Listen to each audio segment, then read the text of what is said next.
Hello everyone. My name is Kara Donnelly, and this is the magic of movie manipulation.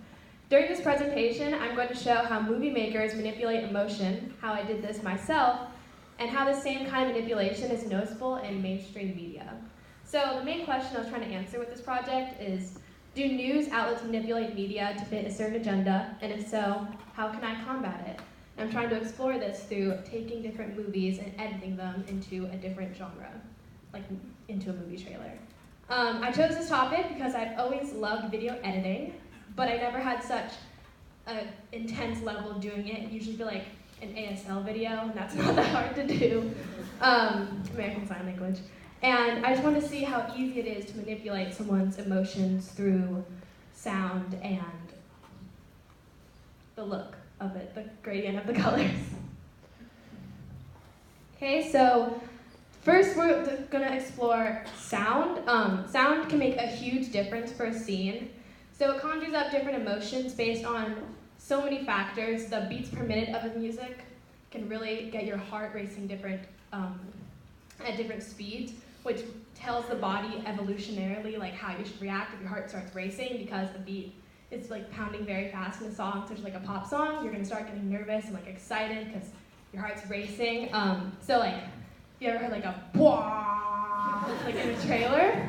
That is meant to, you hear that sound and you feel dread. So a lot of this dread is felt through unsettling sounds played in trailers that are not actually audible to the human ear. So people who make these trailers will include infrasound, which is like really low frequency, which freaks humans out without even us realizing it, and also animal calling noises that are like about fear, like caw, like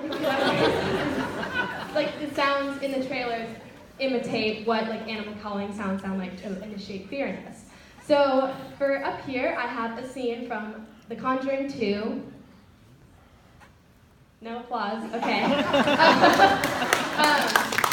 And on the left, I have the original scene, no doctoring anything, and on the right, I have a different version. Let's see the fear and emotions that come with each version.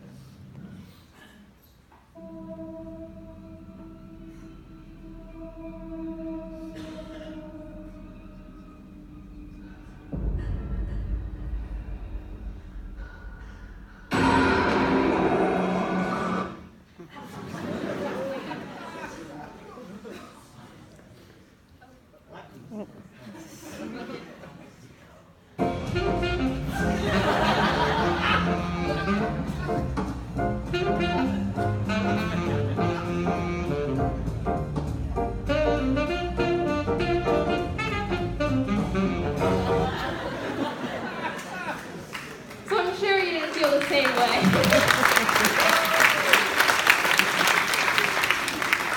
With both clips, like same exact visual and everything, but the sound makes such a difference in how we perceive a piece of media. So next, and then the second aspect I really focused on is the lighting of a scene. So up here I have maybe the saddest scene in cinematic history of all time, when baby Simba discovers Mufasa's deceased body, and on the left is the original scene, and on the right is my edited version. And so just kind of a little preface, usually blue tones and darker colors are meant to it's to display like a depressing, more sad scene, because you see the blue and it's like, oh, sad. And then red tones and lighter colors, more saturated images or videos, are supposed to initiate happiness and excitement and get you excited. So, see the difference.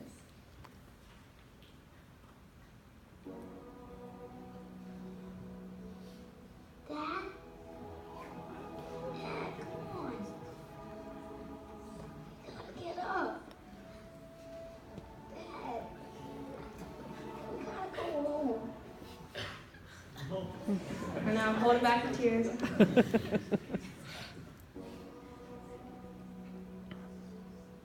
Dad?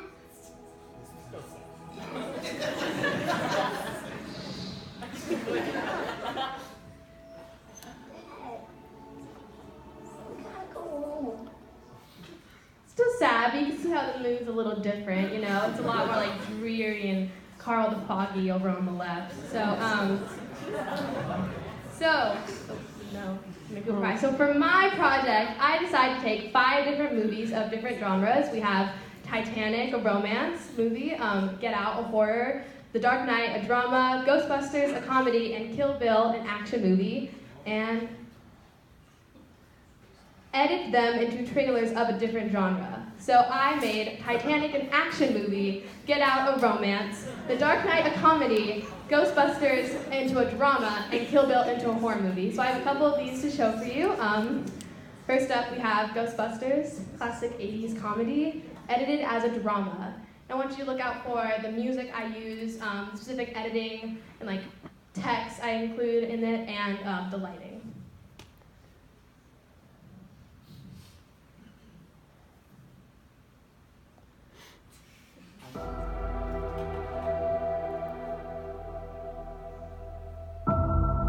On Fifth Avenue, 10 people witnessed a free-floating, full-torso vaporous apparition. I'm Peter Venkman. I don't know. What I have to say may sound a little unusual. Oh, that's all I hear day in, day out around this place.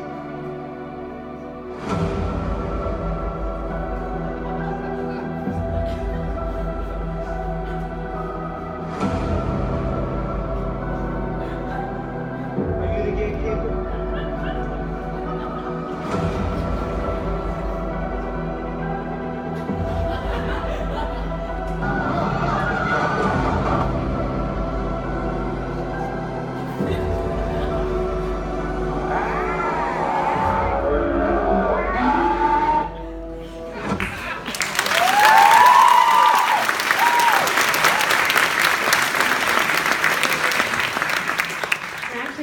To include before, 2 special things. So I had to purchase Adobe Premiere Pro to do these trailers just because I, had iMovie, which is like the free editing software, but like to do something like this, it has to be like a very more sophisticated software, and that logo in the beginning is my own original logo from my own original studio.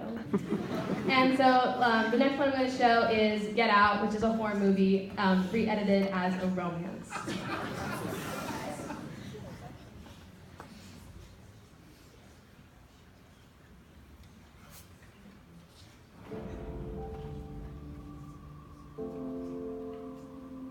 Do they know I'm black? No. Should they? You said I was the first black guy you ever dated. Yeah, so what? So, is it food? Is it better? They are not sexist.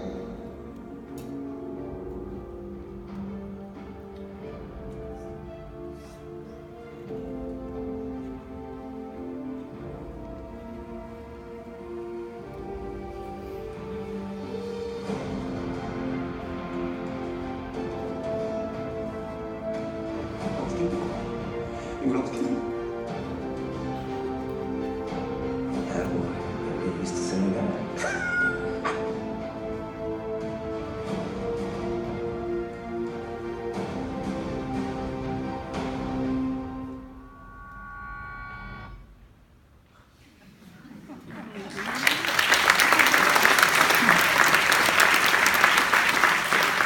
If you have not seen that movie and you just rooted for that couple, boy, I have some stuff.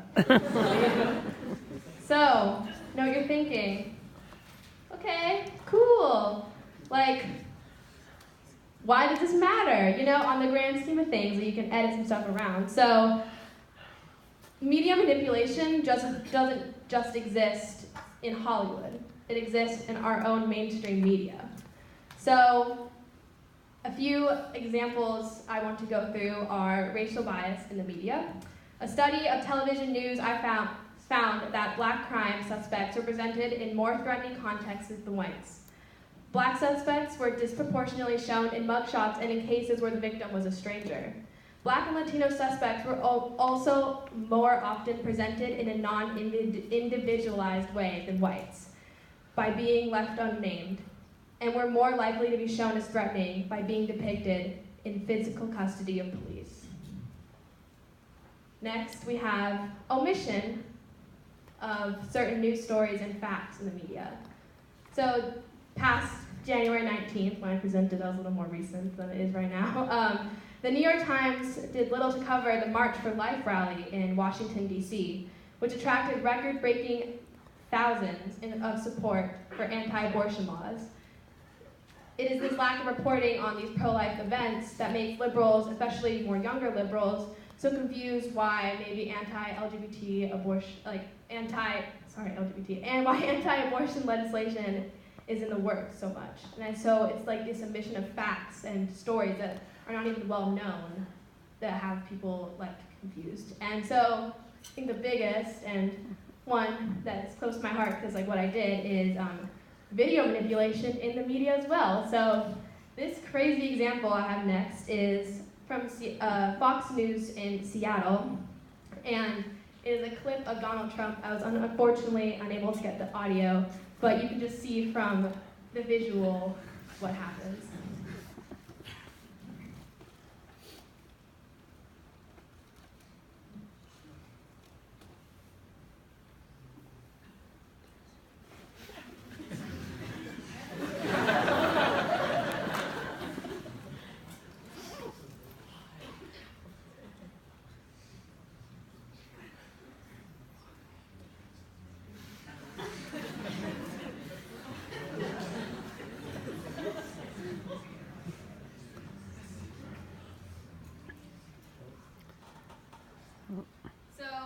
For those of you who are laughing, I know it may seem a little weird, but right when they cut off, that was a presidential address or speech, and right when they cut off him talking was when he started talking about the Mexican-American wall that is in talks. So there's been no like definitive reason to why this happened. You know, they could have, tried to appeal more to the right, to the left by not talking about the wall on their channel network, or because Fox News is more conservative. They could have just tried to avoid it completely, but just looking at that is crazy that a mainstream channel actually aired that and doctored what a president did. They didn't cut it off. They pretended he just stopped right there. And so, what are we gonna do to combat this kind of media manipulation? So, we are the next generation, especially you, new freshmen. Good job. We have to stop this. We have to recognize this media manipulation of media through facts, through video doctoring, through biases present in media. So choose your media outlets correctly.